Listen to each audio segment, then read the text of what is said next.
we have entered a new era of Big 12 expansion. We're going to talk Washington State, Oregon State. We're going to talk Gonzaga here.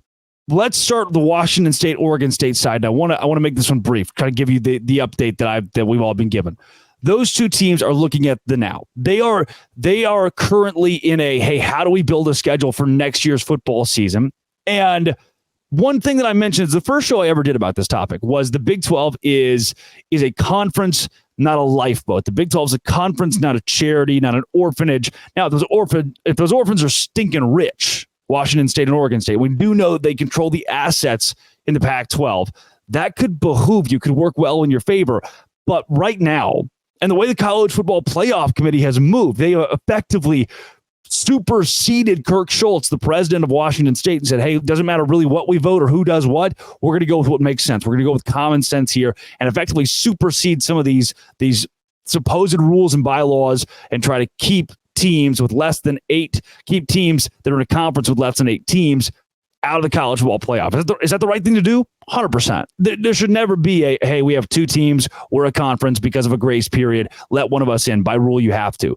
That wouldn't, yes, legally, as I keep telling you, legally, that's how it's written. That's how the rule is written. I can't get around it. I guess some people are overruling those rules to try to get around it, but that isn't practical in college football. Now, from the beginning, the one ask that I've had with the Big 12 and folks that cover the Big 12 is to at least humor this idea, to understand why it could make sense for Washington State and Oregon State to come to the Big 12. And I still don't think you're out of the woods on that yet. I don't think that those expansion talks are over forever because those two teams are big enough. They bring in revenue enough in TV, especially for Washington State, that they will make a case to be Power 5 again. The one that I want to circle here for a second is Gonzaga. The Big 12, hear me out, is not going to add Gonzaga in basketball. I want you to, when you go to your water cooler and have a conversation with your coworker who grew up in Spokane, and he says, I cannot wait for Texas Tech and Gonzaga to be conference foes. You figuratively slap them. Don't not physically, figuratively, because I'm done. I am done with Gonzaga's going to the Big 12. 6 months ago, that was the thing. It's like, the Big 12 is going to add Gonzaga as a basketball school. And guess who jumps on it? Brett McMurphy, who's a big name. And then, now Ross Dellinger is talking about it. Oh, that's a big name. Well, it must be happening. Let's go 2 or 3 days, big stink, Gonzaga, Big 12, basketball. Nothing happens. Then a couple months later, Ross Dellinger sitting around board and goes, you know what? F it. Gonzaga to Big 12. Gonzaga to the Big 12. Tweets it, whole world burns. At what point does the boy cry wolf enough? At what point do we all sit back and go, there really hasn't been any merit to this? Now, has Brett Yormark had open conversations with officials at Gonzaga before? Yeah. It's been reported by those that are in the know that Brett Yormark has visited Gonzaga or visited with their officials, and they've gone back and forth about them joining the conference. But I'm tired of every 3 weeks, every 4 weeks. Hey, this is the week. Oh, they pick back up conversation. Oh, they're talking about it again. The Big 12 and Gonzaga are deep in the heat of conversation about them joining as a basketball school. Because every time, the smoke and the mirrors are there. I'm sure that they're talking about this, and I'm sure they have talked about this. I'm sure that if they could work it out, they would find a way to work it out. But they haven't yet. We can speculate. I'm sure I will still speculate.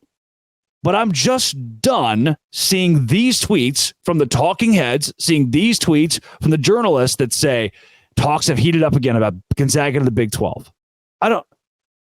Talks have heated up about me eating breakfast tomorrow. Great. I don't eat breakfast. You can talk about it all you want. I don't eat breakfast. There's nothing we can do here. We can talk about it. And a couple weeks from now, it's like, but he's going to eat breakfast tomorrow. No, I'm not.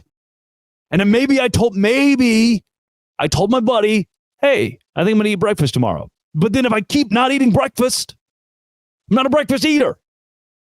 You keep tweeting it out, but I don't think we need to put so much merit to this idea that Gonzaga is going to the Big 12 in basketball. And the more it happens this way, the more we get they're really talking. They're actually talking about it. Or, the conversations are heavy. Or, they're in the thick of possibly signing something.